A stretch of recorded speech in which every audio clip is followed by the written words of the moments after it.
It seems that Lord Liechtenstein, on the contrary, sees his opportunity. I'd say you have a better nose for people than most of this crowd. Not only for people, but also for good food and wine. And beneficial deals. Then you're in the right place.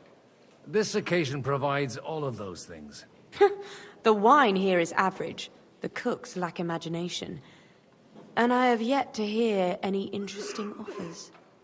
So, to the point. What is it that Liechtenstein wants from me? Nothing more than support and resources for an army to parley more effectively with Sigismund. Nothing more? I'd say that's plenty. And why ask me for help? Why should I, of all people, take the risk?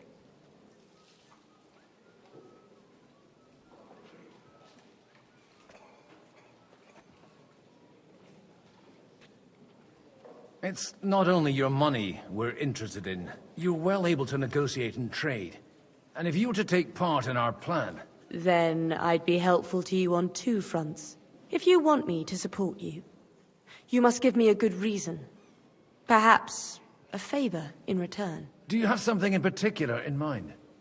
Well, one of the guests here has something that shouldn't get into the wrong hands. Who's that? Harman Alder. Now, if you were to switch these papers for the ones he brought with him, I would support your proposal. And these papers I'm supposed to switch, what do they concern? My relatives somehow dug up some trade contracts between myself and certain undesirable parties. You were dealing with the enemy. They were not the enemy at the time. My conscience is clear, but I'll rest easier when those papers are in my hands. And the papers I'm supposed to plant on Alder? Just insignificant documents. If the incriminating ones disappeared without a trace, it would arouse suspicion. I'm supposed to rob an ally. Harman Alder was given the documents to deliver to the council. He hasn't yet had a chance to look at them, so he won't even notice the difference. Have you fallen out with the town councillor? No. Alder is innocent in the matter.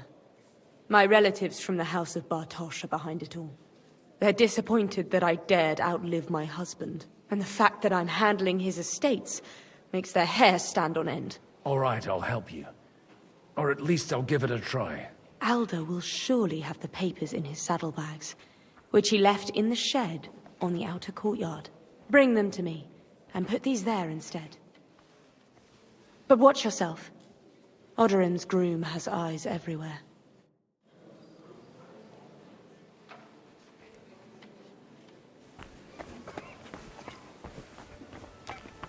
One beer!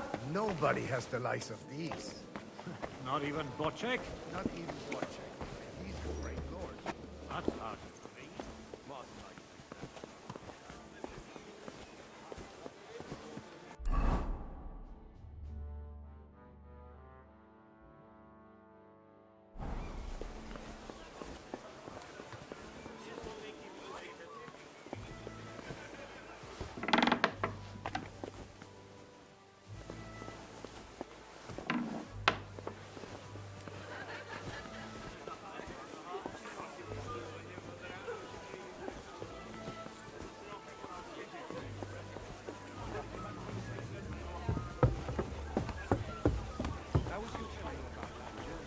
Take a look at that.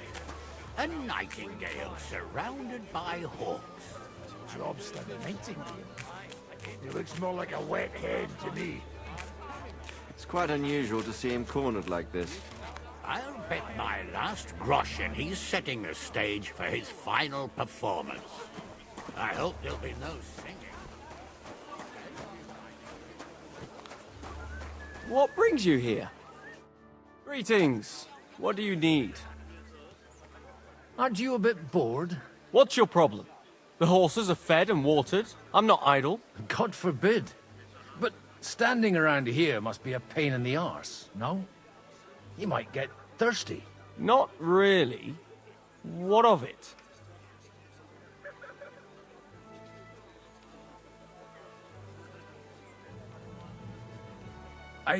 left something behind in the shed and now I need it. So, would you let me in? Is that so? And what are you after there? Wine. For Alderman Alder.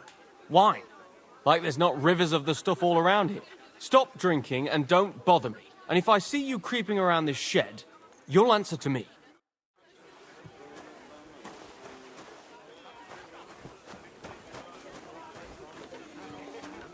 But he doesn't act like it, damn it.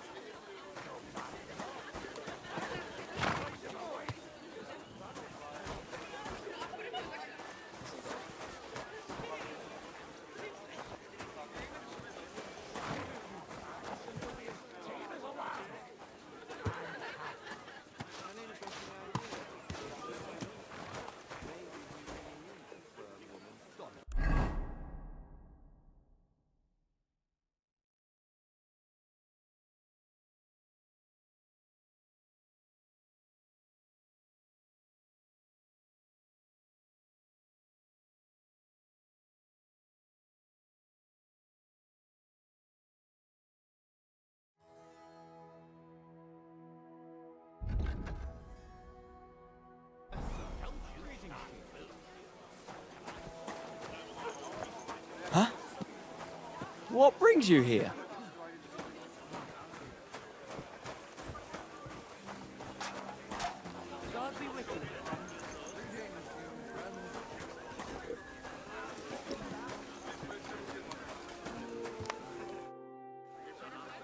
May I have a word with you, sir? You? Anytime. With you, at least, there's some sensible conversation. Unlike this pack of conceited upstarts. Young Lord Capon is finally free again. Let's hope he'll take better care of himself now. He got a harsh lesson. But at least he might remember to lay off that tomfoolery of his for a while. But if not, war will make a man of him soon enough. Do you think there's really going to be a war? I mean a proper one, not just sitting around and talking about it. I sincerely hope so. Whoever sits around risks nothing. It's time to get off our asses and take action. Have you got something against the Kuttenberg nobles? Their forefathers lived up to their ears in dung. But thanks to the royal mines, they were born with silver spoons up their asses. And they think that can turn their blood blue. But surely they're not all like that. And they are our allies. Allies or not, someone ought to show them their place. What do you think about Jobst? Are you testing me? Jobst called this assembly and he wants things to turn out well. We have to trust him. To turn out well for whose benefit, though? Some are up to their elbows in silver and blood, so others can live in freedom. Better make sure you're among the latter, then. And in the meanwhile, help the former to keep their losses to a minimum.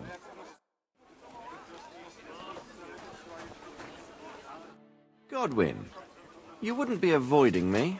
We didn't have much time for conversation on the way here. Let's rectify that. With pleasure, sir. As it happens, there's something I'd like to ask you. I couldn't help but notice your son has a bit of a talent for getting into trouble. To put it mildly, but not to do him an injustice, knowing young Lord Capon, he undoubtedly contributed to that more than a little. Although, if they didn't pull each other out of trouble, God knows where they'd be now. Wise words. Still, Henry's come a long way on a thorny path. I trust you're rightfully proud of him. You know, I am. And Martin would also be glad, even though Henry chose a different path than he. May God grant him eternal rest. What are you expecting from today's gathering, my lord? Well, I have no great expectations. But, all going well, we may be able to establish some joint steps towards the future. As long as we proceed without prior agreement and mutual support, we will be very unlikely to achieve any progress. where did you leave Sir Divish? Surely he's not too old to miss out on such an event. Haven't you heard? Lady Stephanie is with child. No one even imagined Divish would produce an heir at his age. As they say, doesn't matter who kneaded the dough, as long as there's a pie in the oven. Godwin. Well, it could be a miracle. Praise the Lord!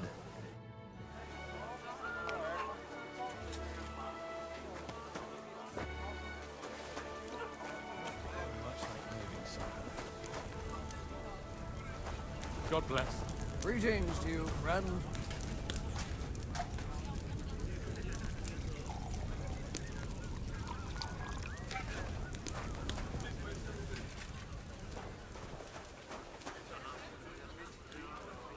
Good day to you.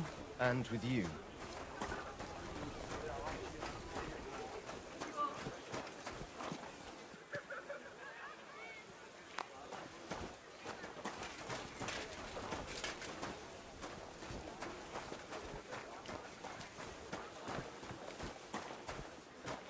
Good day. Good day.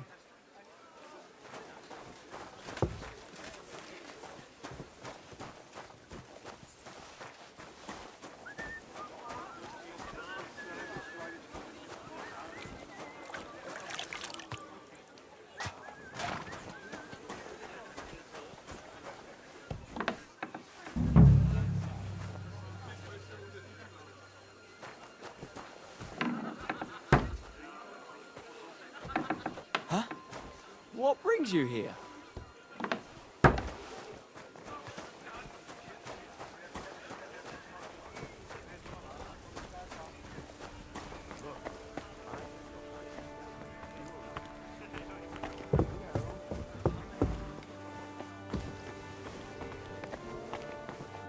I've got those papers from Alden for you. Quiet! You don't have to announce it to everyone. Milady, with all the clamor going on here, I can hardly hear my own thoughts. Here they are. You're more capable than I expected. Thanks for the help. You're welcome. And now you're part of the bargain. As agreed. I will support Liechtenstein's proposal with both words and money. Thank you, noble lady. God will... Yes, quite. But let's drink to our bargain, Godwin. How could I refuse a toast with such a fine lady? To your health, Lady Anna. And to the success of our efforts.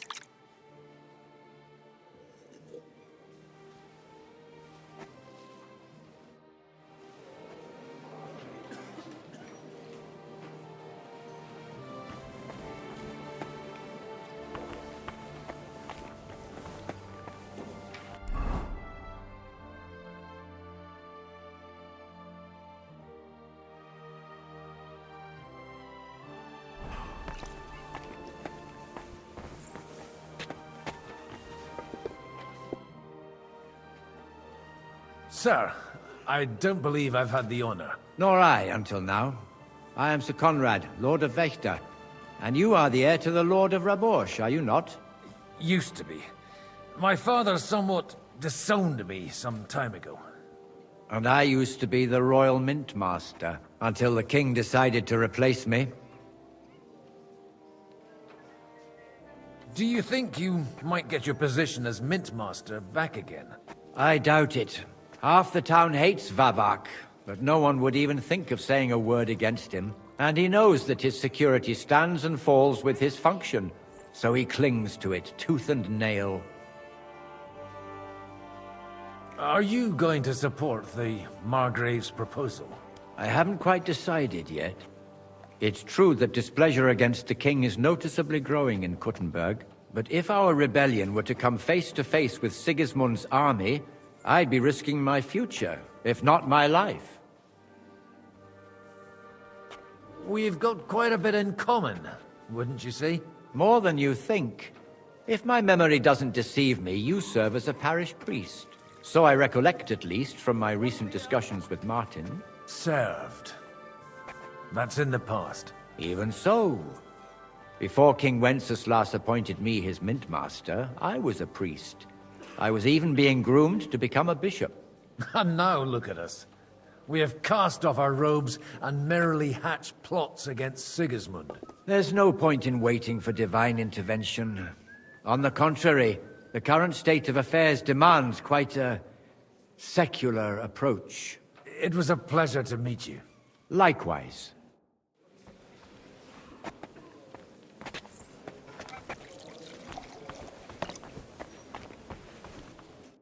How are you getting on so far? Everything is going so well. It's making me nervous. Glad to hear it. I'm happy I wasn't wrong about you. Keep it up. We've still got a lot of work to do. Just don't overdo it with the wine. No one takes a walking wineskin seriously.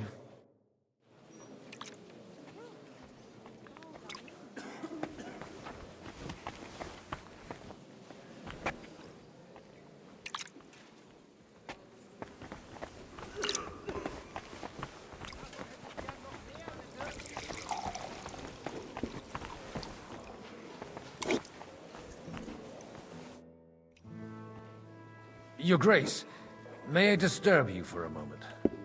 Certainly. Godwin, I came with the lords from Rattay. Now I remember. Forgive me, there are many guests and I only have one head. Lord Liechtenstein asked me for help, in our collective interest. But if you'll allow me, sir, I'd like to ask you a few questions, so I'm clear about what I can do to help. Indeed.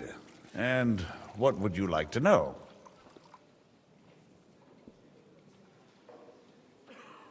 Do you still think the lords will agree at the end of the day? I'm beginning to lose hope. That's the way of politics. Some are persuaded by silver, some by a well-chosen word. Others are convinced by tempting promises. And if none of that does the trick? Such cases usually end in quarrels between former allies, while the enemy is laughing up his sleeve. Your plan, if I may be so bold, has a few gaping holes. Sigismund may attack anywhere and any time, and we have no way to defend ourselves. You want to wait, fine. But you should at least give some assurance to the lords that they'll live to see it through. You amuse me, Godwin. A parish priest teaching the Margrave of Moravia about politics. I know you mean well, but try to look at it with cold reasoning. I'd reason better with an army at my back. Do you realize how much such an army costs? The gentlemen here have trouble agreeing about much lesser sums. And if a way could be found, and the means... Before that happens, Sigismund will take his shoes off and head off to Rome barefoot.